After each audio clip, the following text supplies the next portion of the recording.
money across all currencies. Right. Does that happen? Then why does this theory say that? I mean, there has to be a logic, right? Yeah. Otherwise, arbitrage will happen. Exactly. So, what the theory of purchasing power parity tells you is that, now very, very important here.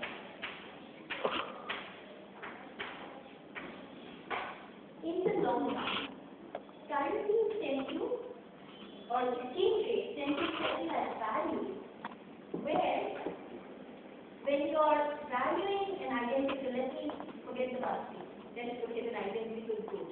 Okay, when you're valuing an identical good as a single currency, okay, across countries, alright, the exchange rate should be at such level so that the price is actually the same. So again, let's look at my bottles for a minute. Purchasing power parity tells me that the cost of a bottle of perfume in dollars and the cost in rupees should be actually identical. Alright?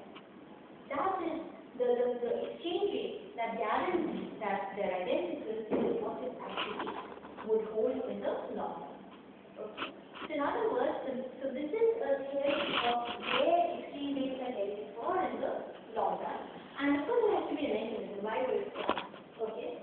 The reason it's expected to work is if it did, so if a perfume was another identical perfume, no fake, nothing. So if this beautiful real perfume in India costs, is cheaper than in the US, you'd actually have people carrying them by the bucketful, going selling them at the US market, making a profit. Okay. Now, of course, when can you do that? When there are no transport costs. So, another way of making this easier, if you like, would be that the only reason why prices would differ across countries in the long run would be explained by transport costs and trade barriers. So if there are no trade barriers, if there is no transport costs, then the prices and value of the currency would always be setting at a single level. Now look at what this means for our real exchange rate.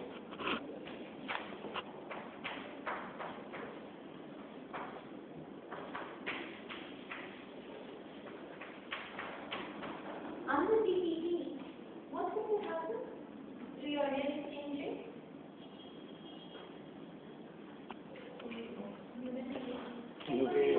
It will be equal to 1. Because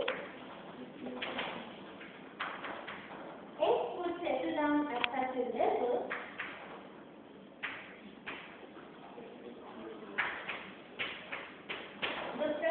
the dollar price of my perfume and the rupee price would be absolutely the same. Okay? Okay.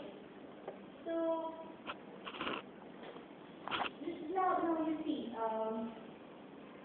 the reason I began with this is to say that if you're trying to check the validity of the PDP and you're doing so with short-term data, then you're not finding towards is not invalidation of the theory. It's not a theory of short-term exchange rate volatility. It is a theory of where exchange rate will be headed in the long run. Okay. So then I want to take this to paper that I can check whether PDP holds or not, and the justifiable and correct way of doing that would be to look at long run data on exchange rate. So that's simply what is claimed. Alright. So we'll come back to this, but let's for the minute take PDP seriously and see what it implies. Now, first of all, if PDP holds,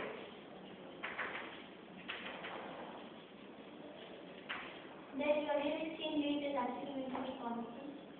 Right? That's exactly one of the implications. The other implication, of course, is straight away that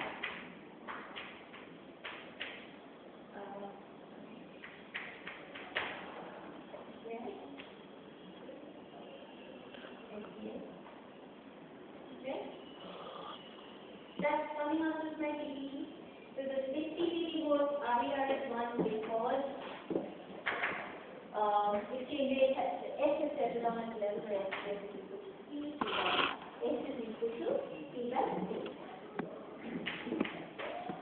So, long run, so the PPP has embedded in it a theory of exchange rate determination.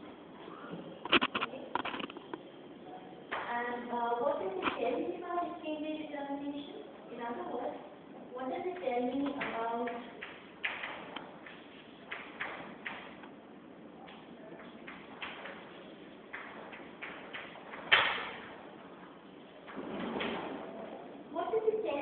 currency appreciation and depreciation?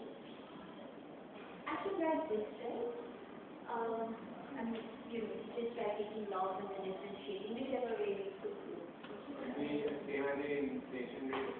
Exactly.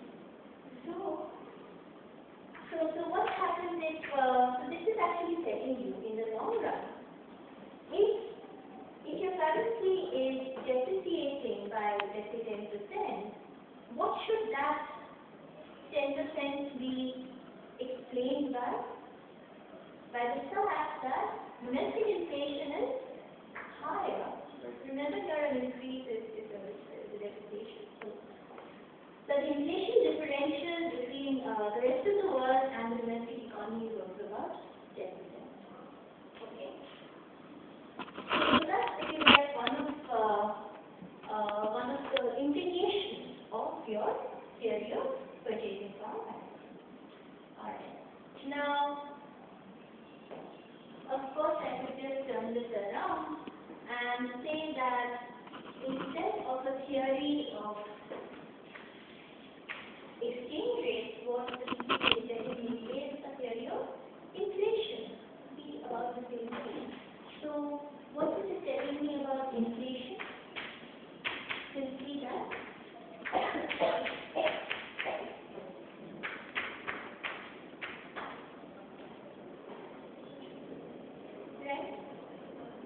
Again, straight out of my CD. So, the domestic rate of inflation can be explained in PPP goals, okay? I would say that the domestic inflation is in part explained by currency depreciation and farm rate of inflation. Right? Okay? Now, so that, if you like, is one of the basic things that I need to draw your attention to about PPP. Before we now, with this new kind of tool in our box, we now head back and take another look at the real exchange rate.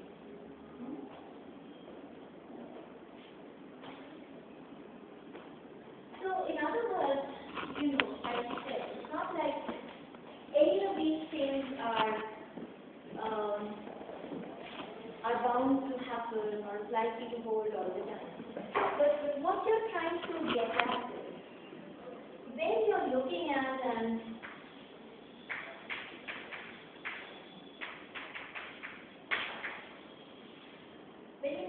open economy, in some sense what this is trying to tell you is that there are no simple solutions. You mustn't take your closed economic theory and then try to understand what's going on. Okay? You just can't say it's a domestic supply constraint. Okay? You have to look at what's happening to your exchange rate. Okay? You have to look at what's happening to inflation in your major trade partners. So remember, if I don't have trade ties with some country, I really don't care what's going on over there. So of course, if that country has trade ties with some country with whom I have trade ties, then we're all in the same market. So in other words, when you're trying to figure out what's happening to domestic inflation or why the rupee is depreciating, then there are a whole bunch of things that you also need to look at. Okay? And what's more important? Is it prices? Is it is it like a speculative, speculation of happening currency? So nothing to do with your competitiveness, and suddenly you experience some kind of normal depreciation. There is a sudden outflow, run on a currency. and that turns into real depreciation. If it turns into real depreciation, then it could be more output, right? Your export becomes more competitive, etc. Or it could be the other way around. Okay? You may have a policy like peg your rate to some country. So for instance, the dollar. So you have pegged your exchange rate to the dollar. Okay? And the dollar is actually appreciating. Now because you pegged your rate to the dollar, and let's say inflation differential is unchanged in your country. So what would happen is, with you doing nothing else policy-wise, the appreciating dollar would lead to an appreciation of your currency. With relative prices being unchanged, the nominal appreciation would lead to a real appreciation, and again out of the blue, because you're importing the monetary policy of another country through this peg, your exports could be in trouble. Okay? So essentially what I'm trying to do here is